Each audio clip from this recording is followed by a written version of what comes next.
Gresik, Jawa Timur. Di kota yang hanya berjarak 60 km dari Trowulan, ibu kota kerajaan Majapahit, terbaring jasad mulia di atas pusara marmer yang begitu indah.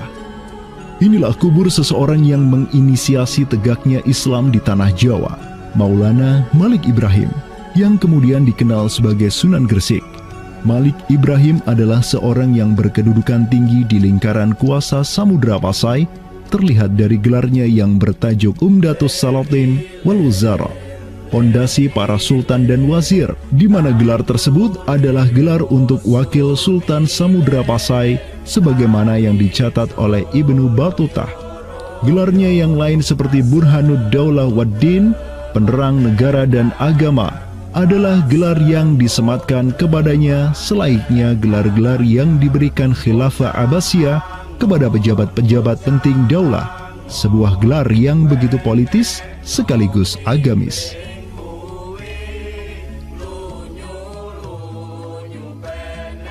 Maulana Malik Ibrahim dikirim oleh Pasai untuk mendakwahkan Islam kepada rakyat dan para penguasa Majapahit.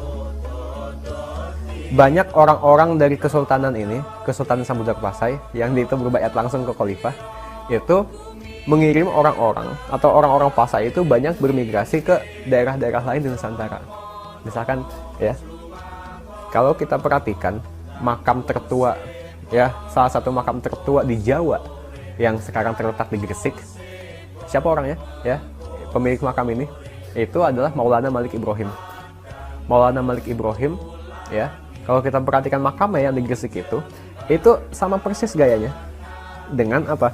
Dengan makam-makam yang ada di Pasai, begitu. Nah, ini merupakan bukti bahwasanya Sunan Gresik itu pernah ada di Pasai ya, dan dia itu ya tahu sendiri lah ya, bahwasanya Maulana Malik Ibrahim yang kemudian dikenal juga sebagai Sunan Gresik itu merupakan salah satu dari Wali Songo. Bersama kakek, paman, keponakan, cucu cicit dan murid-murid pilihannya yang kemudian disebut Wali Songo, Maulana Malik Ibrahim berdakwah di Jawa dan menyebarkan Islam di kalangan penduduknya. Mereka mendapat sokongan penuh dari negara yang berkuasa di Samudra Pasai, kesultanan yang berbaiat kepada Khilafah Abbasiyah. Dakwah mereka terus berkembang, perlahan namun pasti, dan mulai melumat persendian kuasa Majapahit yang mulai keropos akibat kekacauan internal mereka sendiri.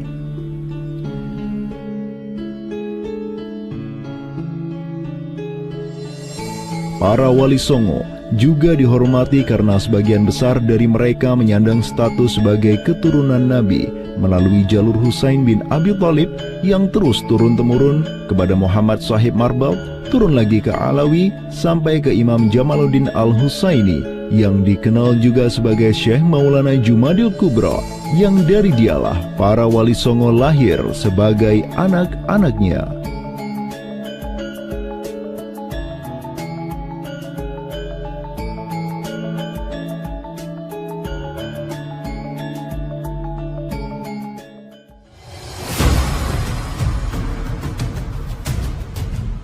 Bertolak dari Gresik, dakwah para wali menyebar ke kota-kota lainnya di Pulau Jawa, bahkan sampai keluar Jawa seperti Maluku, Ternate, Makassar, Kalimantan, dan sebagainya.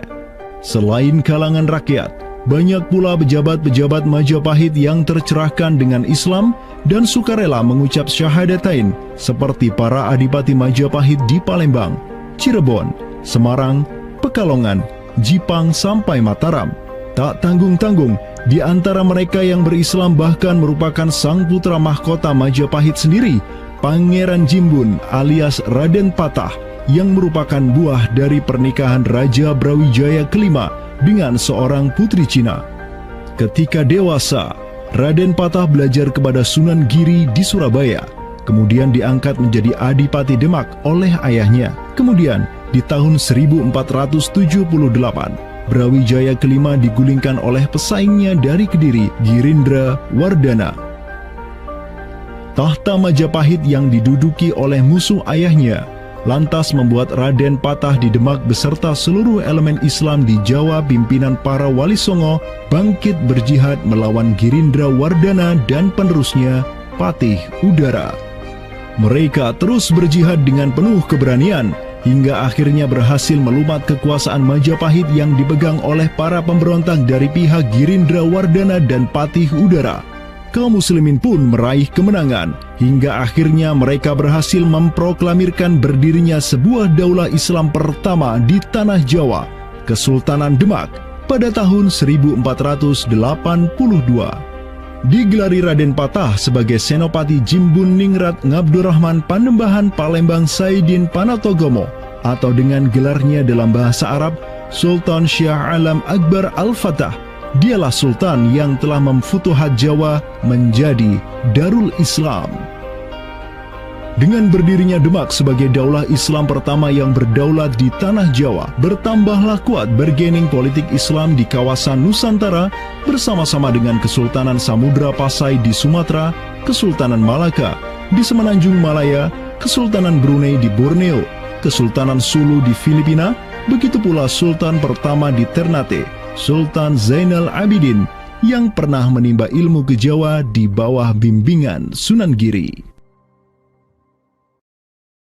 Dalam rentang abad yang bersamaan, kemenangan daulah Islam di kawasan Nusantara juga diiringi dengan penaklukan Konstantinopel, ibu kota Romawi Timur, oleh salah seorang sultan dari Bani Uthmaniyah, Muhammad Al-Fatih.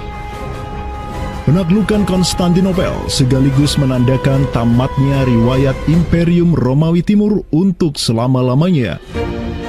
Penaklukan Konstantinopel pada tahun 1453 oleh Muhammad Al-Fatih, sang Sultanur Rum, merupakan realisasi dari janji yang telah terucap ratusan tahun sebelumnya oleh lisan mulia sang Sayyidul Mustafa, Rasulullah Muhammad Sallallahu Alaihi Wasallam.